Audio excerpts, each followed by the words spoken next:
निकाय चुनाव नामांकन की समय सीमा खत्म। आखिरी दिन भी विभिन्न पदों पर कई नामांकन। प्रत्याशी आशान्वित, कल होगी पर्चों की जांच।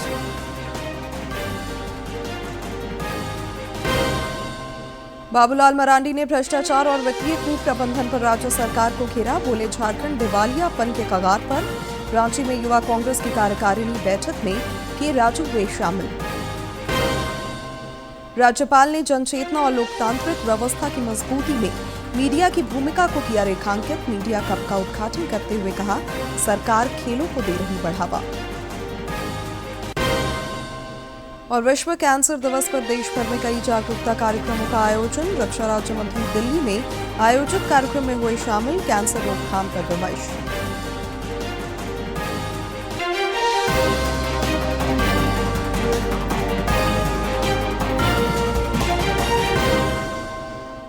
नमस्कार, खबरें झारखंड में आपका स्वागत है। मैं हूं शिवानी कुमारी और अब समाचार विस्तार से। भारत अमेरिका ट्रेड डील पर केंद्रीय वाणिज्य मंत्री पीयूष गोयल ने लोकसभा में आज बड़ा बयान दिया है।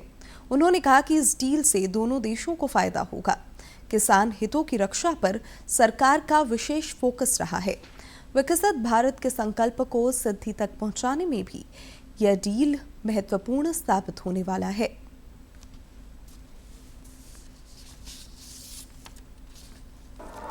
भारतीय पक्ष अपने संवेदनशील क्षेत्रों, विशेषकर कृषि और दुग्ध क्षेत्रों के हितों की रक्षा सुनिश्चित करने में सफल रहा है। अमेरिकी पक्ष के भी कुछ ऐसे क्षेत्र थे जो उनके दृष्टिकोण से संवेदनशील थे। लगभग 1 वर्ष तक चले कई दौर के विचार विमर्श के बाद दोनों वार्ताकार कल द्विपक्षीय व्यापार समझौते के कई क्षेत्रों को अंतिम रूप देने में सफल रहे। लोकसभा में विपक्ष के रुख के कारण आज भी कार्यवाही में बाधा पड़ी और प्रश्नकाल ठीक ढंग से नहीं चल पाया। संसद भवन परिसर में पत्रकारों से बातचीत में संसदीय कार्य मंत्री किरेन रिजिजू ने कहा कि लोकसभा में विपक्ष के नेता राहुल गांधी सदन में नियमों से हटकर बोलना चाहते हैं। उन्होंने कहा कि विपक्ष के नेता दूसरे सदस्यों का समय भी बर्बाद कर रहे हैं। उसका जवाब दे दिया है। वो हम लोग भी रुक के थक गया। वो बोलता ही नहीं है और नियम से बाहर बोलेंगे बोलता है। हम लोग ने 2 दिन इंतजार किया। बाकी को भी तो बोलने का मौका मिलना चाहिए ना। बोलने मतलब मर्जी से थोड़ी बोलेंगे। ये पार्लियामेंट ऑफ इंडिया है, यहाँ नियम से बोलना पड़ता है। प्रधानमंत्री नरेंद्र मोदी 6 फरवरी को बोर्ड परीक्षार्थियों को परीक्षा पे चर्चा कार्यक्रम में सफलता का मंत्र देंगे। उन्होंने लोगों से संवाद कार्यक्रम को देखने का आग्रह किया है।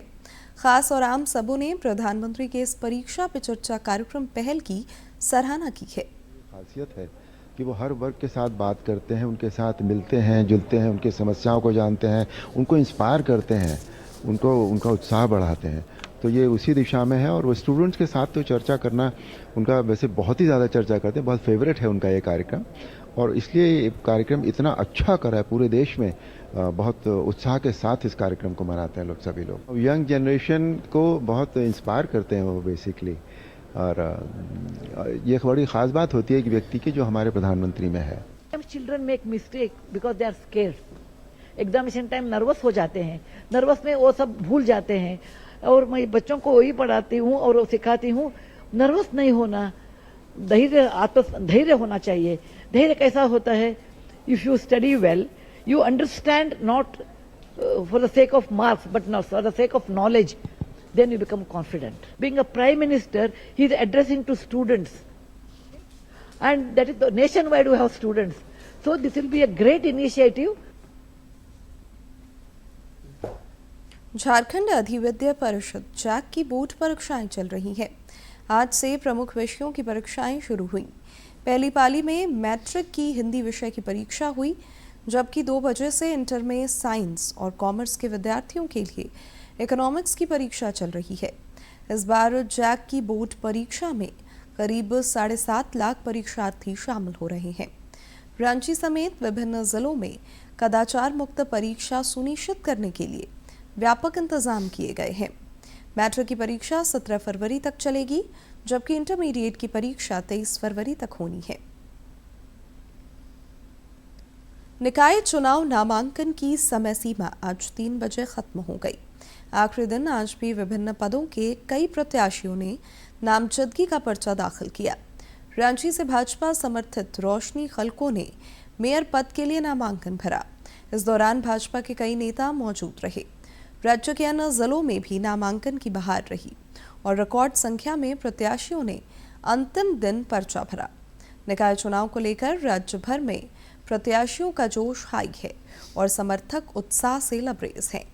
हर ओर लोकतंत्र के इस महापर्व की रौनक दिख रही है। राज्य निर्वाचन आयोग द्वारा तय कार्यक्रमों के अनुसार कल नामांकन पत्रों की जांच होगी, जबकि 6 फरवरी तक नाम वापस लिए जा सकेंगे।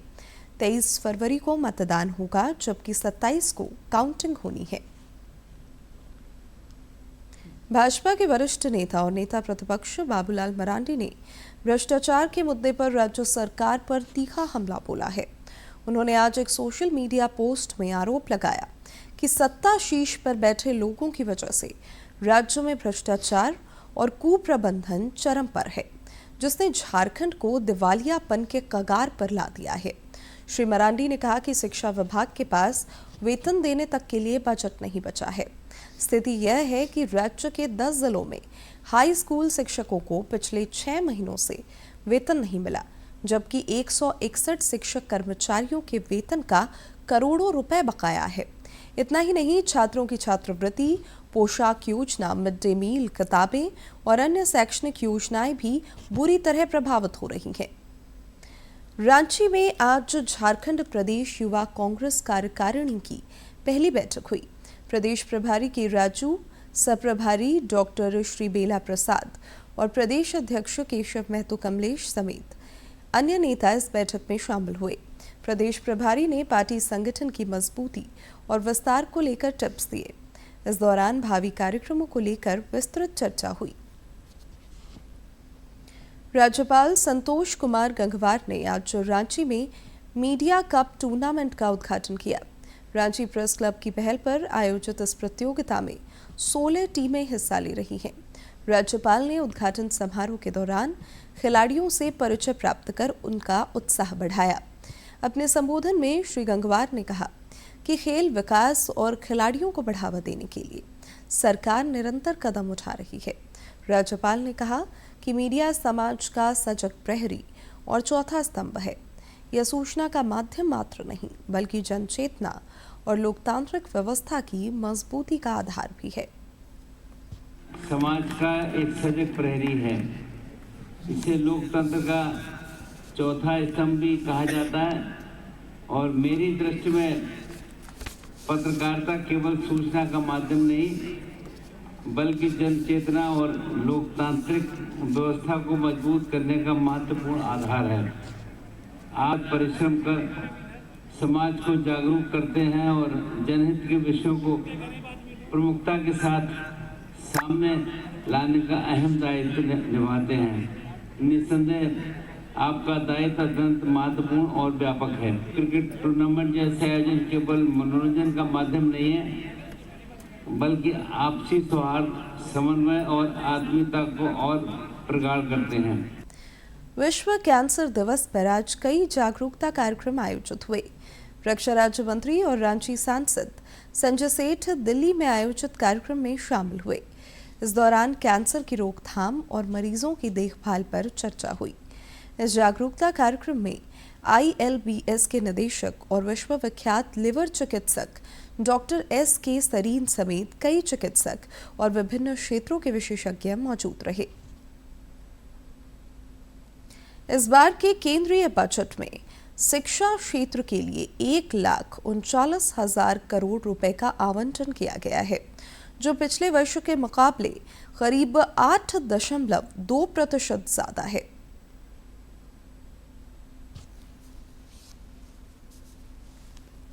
अधिक निवेश किया गया है, जो शिक्षा के प्रति सरकार की प्राथमिकता को दर्शाता है। शिक्षा, रोजगार और उद्यमशीलता को बढ़ावा देने वाला ये बजट देश की युवा शक्ति को और सशक्त करेगा। इस बार बजट में शिक्षा मंत्रालय के लिए कुल 1,39,289 करोड़ रुपए का आवंटन किया गया है, जो वित्त वर्ष 2025-26 के मुकाबले 8.27% अधिक है। इसमें उच्च शिक्षा विभाग के लिए 55,727 करोड़ रुपए का आवंटन किया गया है, जो वित्त वर्ष 2025-26 के मुकाबले 11.28% अधिक है। जबकि स्कूल शिक्षा और साक्षरता विभाग के लिए भी अब तक का सर्वाधिक 83,562 करोड़ रुपए का बजट आवंटन किया गया है। वित्त मंत्री द्वारा पेश 2026-27 के बजट में 5 यूनिवर्सिटी टाउनशिप बनाने की बात कही गई है, जो शिक्षा, रिसर्च और स्किल का एकीकृत मॉडल होंगे। यहाँ विश्वविद्यालयों, कॉलेजों, शोध संस्थानों, कौशल केंद्रों और आवासीय परिसरों का निर्माण किया जाएगा। इसके अलावा साइंस, टेक्नोलॉजी और इंजीनियरिंग संस्थानों में छात्राओं के नामांकन को प्रोत्साहित करने के मकसद से देश के हर जिले में एक अत्याधुनिक गर्ल्स हॉस्टल बनाने की बात भी बजट में कही गई है। हम हायर एजुकेशन में और ऑप्शंस ले आ रहे हैं, जिससे हर तरह का कोर्स उस हब्स में बने और students don't need to go out in case उनको वीजा नहीं मिला और बोरोइंग करके जाना है। उस क्वालिटी का एजुकेशन भारत में ही हो। Universities with different types of courses can all come and set up, and this will also mean partnering with universities abroad. Budget में एक हाई पावर स्टैंडिंग कमेटी बनाने की बात कही गई है, जो शिक्षा से रोजगार और उद्यमिता को बढ़ावा देगी। ये समिति रोजगार, कौशल और आर्टिफिशियल इंटेलिजेंस जैसी उभरती हुई तकनीकों पर फोकस करेगी। E2E स्टैंडर्ड कमेटी बनाई जाएगी, जिसमें विकसित भारत की लक्ष्य को पूरा करने के लिए technology driven, AI empowered school education, SCRT को इन्वॉल्व करते हुए एकदम एक नई एजुकेशन इकोसिस्टम, नॉलेज इकोसिस्टम देश में कैसे बनाया जाएगा, इसके लिए E2E स्टैंडर्ड कमेटी, एक हाई पावर्ड कमेटी बनाई जाएगी। बजट में देश भर के 15,000 सेकेंडरी स्कूलों और 500 कॉलेजों में AVGC कंटेंट क्रिएटर लैब्स की स्थापना की घोषणा की गई है। ये पहल छात्रों को एनिमेशन, विजुअल इफेक्ट्स, गेमिंग और डिजिटल स्टोरी टेलिंग जैसे क्षेत्रों में भविष्य उन्मुख कौशल से सशक्त करेगी और देश की ऑरेंज इकोनॉमी को सुदृढ़ करने में योगदान देगी। निशांत सौरभ की report, DD news. Jharkhand high court ने काकी डैम, धुरवा डैम और गेतसो डैम अतिक्रमण मामले को गंभीरता से लिया है। अदालत ने इस मामले में रांची के उपायुक्त से सुनवाई के दौरान जानना चाहा कि इन तीनों डैमों के लिए कितनी जमीन अधिग्रहित की गई थी, कितने पर अतिक्रमण है और इसे हटाने के लिए क्या कार्रवाई की गई है। अदालत ने यह भी पूछा कि इन डैमों के लिए क्या पहले कोई सर्वे हुआ था। हाईकोर्ट ने इस संबंध में उपायुक्त से शपथ पत्र के माध्यम से जानकारी तलब की है। अदालत ने रांची नगर निगम से भी पिछली सुनवाई में कोर्ट के आदेश के अनुपालन पर रिपोर्ट मांगी है। अब इस मामले की अगली सुनवाई 26 मार्च को होगी। किए जाने के मामले पर आज झारखंड उच्च न्यायालय में माननीय मुख्य न्यायमूर्ति की अध्यक्षता वाली खंडपीठ में सुनवाई हुई। माननीय खंडपीठ ने रांची के उपायुक्त से यह जानना चाहा कि डैमों के लिए कितनी जमीनें अधिग्रहित की गई थी और उन अधिग्रहित जमीनों पर कितना अतिक्रमण किया गया है, उन अतिक्रमण को हटाने के लिए क्या क्या कार्रवाई की गई है या की जा रही है। इन सब बातों का जवाब शपथ पत्र के माध्यम से दाखिल करें और इस मामले की विस्तृत सुनवाई के लिए 26 मार्च का समय निर्धारित। देश में युवाओं के समग्र विकास पर खास ध्यान दिया जा रहा है। निजी क्षेत्र भी इसमें सक्रिय योगदान दे रहे हैं। गोड्डा के सुंदर पहाड़ी स्थित जीतपुर खनन परियोजना क्षेत्र के युवाओं को आत्मनिर्भर बनाने की दिशा में अहम पहल हुई है। पहली बार यहां के युवाओं को लाइट मोटर वाहन का प्रशिक्षण दिया जा रहा है। 21 दिनों के इस प्रशिक्षण के लिए 17 युवाओं का चयन हुआ है, जिन्हें रोजगार उन्मुख कौशल प्रदान किया जाएगा। स्थानीय लोगों ने इस पहल का स्वागत किया है। और अब बात मौसम की। राज्य में फिलहाल पारा ऊपर की ओर चल रहा है। पिछले 24 घंटे में सभी जिलों का न्यूनतम और अधिकतम तापमान सामान्य से अधिक दर्ज किया गया। पश्चिमी सिंहभूम के चाईबासा में अधिकतम तापमान 30.8 डिग्री सेल्सियस रिकॉर्ड किया गया, जबकि जिलों में अब न्यूनतम तापमान 10 डिग्री से ऊपर हो गया है। मौसम विज्ञान केंद्र ने बताया है कि 24 घंटे के दौरान न्यूनतम तापमान में किसी बड़े बदलाव की उम्मीद कम है, लेकिन उसके बाद के 4 दिनों में इसमें धीरे धीरे 3 से 4 डिग्री की गिरावट हो सकती है। सवेरे कई इलाकों में 10 फरवरी तक कुहासे के हालात रह सकते हैं। हालांकि मौसम इस अवधि में शुष्क रहने का पूर्वानुमान है। 9 और 10 फरवरी को आंशिक बादल छाए रह सकते हैं। राजधानी रांची स्थित लोक भवन उद्यान इन दिनों सैलानियों से गुलजार है और लगातार आगंतुक इसके दीदार को पहुंच रहे हैं। यह उद्यान 8 फरवरी तक आम लोगों के भ्रमण के लिए खुला हुआ है।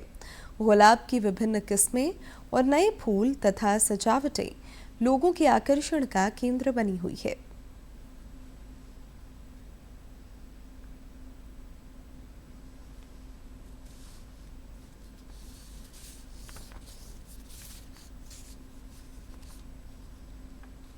इधर राष्ट्रीय राजधानी दिल्ली स्थित राष्ट्रपति भवन का अमृत उद्यान भी जनता के लिए खुला हुआ है। आम लोग यहां 31 मार्च तक इसका दीदार कर सकते हैं। दिए गए हैं 31 मार्च तक ये द्वार खुले रहेंगे। पहले ही दिन कुछ लोगों ने दीदार किए अमृत उद्यान के। बात करते हैं। सर, कहाँ से आए हैं, कैसा लगा है? जी, मैं अजय शर्मा, नैनीताल से आए हैं साहब। बहुत अच्छा लगा और वर्षों का एक इंतजार था कि कभी मुगल गार्डन जिसे कहते थे, आजकल अमृत उद्यान है जो बहुत सुंदर नाम है, कि वहाँ जाया जाए। और आज मौसम अच्छा था तो फोटोग्राफी के हिसाब से आए थे और सारी व्यवस्था, सारा सिक्योरिटी और ना भीड़ ज़्यादा मिली आज तो। और सबसे अच्छा लगा कि छोटे छोटे बच्चे स्कूलों के आए हुए थे। मिट्टी कैफ़े बना है, उसमें जो दिव्यांग जनों के लिए उन्होंने जो सुविधा प्रदान की है वो तो अमेजिंग है सर। मुझे फूल बहुत अच्छे लगे, झरने, फाउंटेन्स और बहुत सारी फ़ोटो खिंचवाई मैंने। 5 साल से मैं मुंबई में रह रही हूँ, पर बचपन में पिताजी हर साल आते थे मुगल गार्डन्स, तो इतने साल के बाद आज आना हुआ, बहुत सुंदर लगा। ऑर्गेनाइज बहुत अच्छे से किया है, पूरी सुविधाएं हैं, व्हीलचेयर का एक्सेस, पानी, रेस्टिंग एरिया, मतलब सब कुछ बहुत अच्छे से प्लान किया हुआ है। बहुत बढ़िया लगा। मैंने पहले हमने यहाँ राष्ट्रपति भवन में गए, वो भी देखा सभी, बाद में ये देखा, वो भी बहुत अच्छा है, बहुत इंजॉय किया। स्वच्छता सर्वोपरि थी यहाँ पर। फूल एक से एक बढ़िया है। 2 मोरों का जोड़ा एक दीवार पे बैठा था। ऑनलाइन बुकिंग करके आइएगा। ऑनलाइन बुकिंग के अलावा आपको अंदर एंट्री नहीं होगी। अगर आपने इस बार नहीं देखा तो कुछ नहीं देखा। बहुत ही अच्छी अरेंजमेंट्स हैं और गार्डन में और सब flowering and everything, rose garden, और बहुत ही अच्छी व्यवस्था है। It's very good experience. काफ़ी सुंदर है, फोटोज़ वगैरह भी काफ़ी अच्छी आ रखी हैं। यहाँ पे ज़्यादा से ज़्यादा लोगों को विजिट करना चाहिए। आपको सबसे अच्छा क्या लगा है? मेरे को यहाँ सबसे अच्छा लगा फ्लावर गार्डनिंग वगैरह। फ्लावर्स बहुत टाइप के हैं और बहुत सुंदर सुंदर है। बहुत अच्छा था, बहुत साफ सफाई हुई और बहुत अच्छे तरीके से रखा गया, वेल मेंटेन था। अंदर एक गोल चक्कर बना हुआ है, वो फव्वारा वाला, वो शायद मेरे हिसाब से तो सबसे बेस्ट है अंदर। हैदराबाद से आया, यहाँ आज फर्स्ट टाइम अमृत उद्यान पे आया था राष्ट्रपति भवन में, तो आज पता चला कि आज ही खुला है। मैं कई बार आया था दिल्ली में, मगर आज बहुत अच्छा लग रहा कि गवर्नमेंट ने इतना बढ़िया सा अरेंजमेंट करा है हम लोगों के लिए। पूरा वो गार्डन बहुत अच्छा है, फ्लावर्स भी पूरा अच्छा है, और पीछे से वो पूरा राष्ट्रपति भवन देख रहे हैं ना, वो भी अच्छा है। अमृत उद्यान को देख लोग काफ़ी उत्साहित नजर आए। अमृत उद्यान के अलावा लोग सप्ताह में 6 दिन राष्ट्रपति भवन और राष्ट्रपति भवन के संग्रहालय को भी देख सकते हैं। कैमरामैन उत्तम सिंह के साथ गिरीश निशाना, डीडी न्यूज, दिल्ली। प्रधानमंत्री जन आरोग्य योजना आयुष्मान भारत वंचित तबकों के लिए वरदान साबित हो रहा है। इस योजना ने चतरा जिले की संगीता को भी नया जीवन दिया है। चतरा जिले के प्रतापपुर की रहने वाली संगीता लंबे समय से नसों की बीमारी से पीड़ित थीं।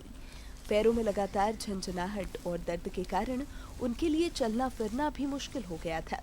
गृहिणी की इस हालत ने पूरे परिवार को चिंता में डाल दिया।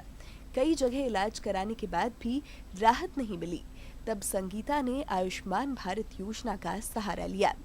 रांची के सदर अस्पताल में उनका मुफ्त ऑपरेशन किया गया, जिसके बाद अब संगीता पूरी तरह स्वस्थ हैं। मेरा तो हो गया है ऑपरेशन, सही तरह से इलाज हो रहा है। मेरा नस के प्रॉब्लम था, पैर से नहीं चल सकते हैं और दर्द रहता था, झिनझिनी रहती थी, हाँ सही से तो हो गया, ऑपरेशन हो गया, सबसे हो गया। इस मन से हुआ है, कोई भी खर्च नहीं हुआ। संगीता के पति रामस्वरूप भारती बताते हैं कि यदि आयुष्मान भारत योजना का लाभ नहीं मिलता तो उनकी पत्नी का इलाज कराना उनके लिए लगभग असंभव था। वे इस जनहितकारी योजना के लिए केंद्र सरकार के प्रति आभार जताते हैं। कि हमको परिवार के नस ब्लॉक था, पैर से झिनझिनी रहता था, नहीं चल पाता था। हमने यहाँ इस सादर हॉस्पिटल में आए तो यहाँ इसी तरह से मानो हमारा परिवार का ऑपरेशन हो गया है और आयुष्मान कार्ड से कोई पैसा नहीं लगा।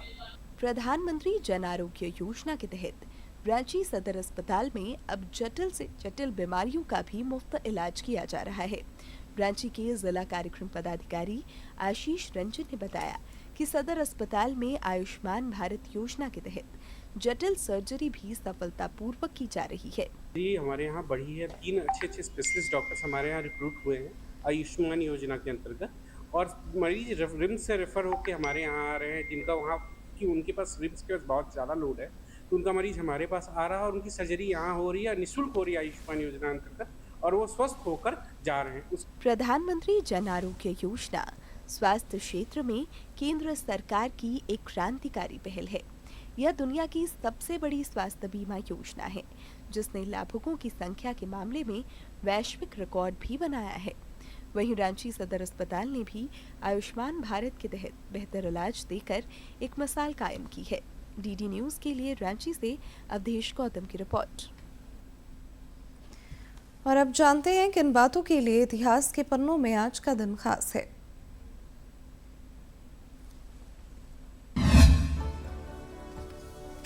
4 फरवरी वर्ष 1916 में काशी हिंदू विश्वविद्यालय की स्थापना हुई। यह बनारस हिंदू विश्वविद्यालय के नाम से भी प्रसिद्ध है। यह एशिया का सबसे बड़ा आवासीय विश्वविद्यालय है। महान नेता पंडित मदन मोहन मालवीय ने इस विश्वविद्यालय की स्थापना की। यह अंतर्राष्ट्रीय स्तर पर प्रतिष्ठित विश्वविद्यालय है जो वाराणसी में स्थित है। इस विश्वविद्यालय ने बड़ी संख्या में प्रसिद्ध विद्वानों, कलाकारों और वैज्ञानिकों के माध्यम से राष्ट्र की प्रगति में महत्वपूर्ण योगदान दिया है।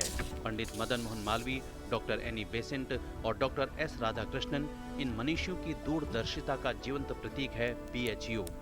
यह राष्ट्रीय संस्था प्राचीन भारतीय ज्ञान विज्ञान और आधुनिक वैज्ञानिक चिंतन दृष्टि का एक अद्भुत संगम है।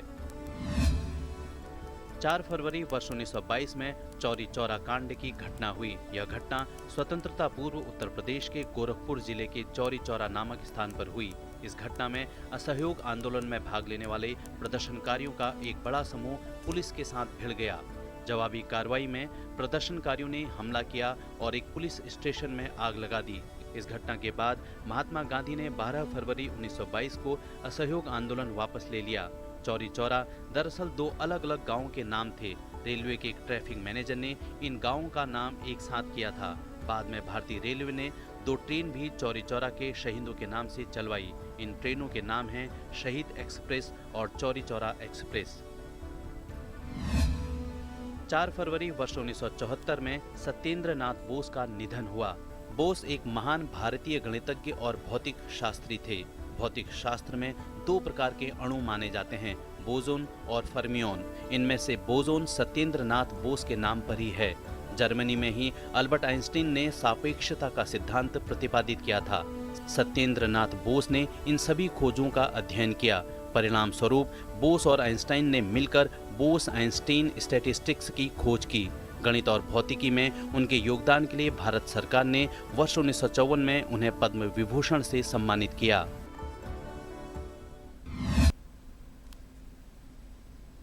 दूरदर्शन झारखंड पर पल पल की खबरों से जुड़े रहने के लिए आप हमारे social media platform X, Facebook, Instagram और यूट्यूब से जुड़ सकते हैं, क्योंकि खबरों से जितना बाखबर रहना ज़रूरी है उससे ज़्यादा ज़रूरी है सटीक, संतुलित और निष्पक्ष समाचार। हमारा X हैंडल है @DD News Jharkhand, Facebook page है DD News झारखंड और इंस्टाग्राम अकाउंट है DD News झारखंड। आप हमें YouTube channel Jharkhand DD news पर भी देख और सुन सकते हैं।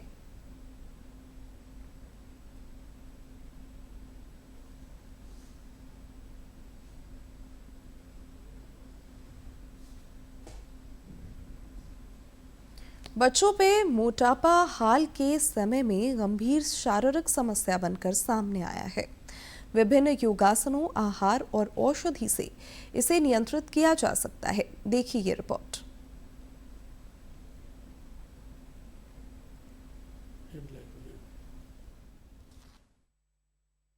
अंत में मुख्य समाचार एक बार फिर।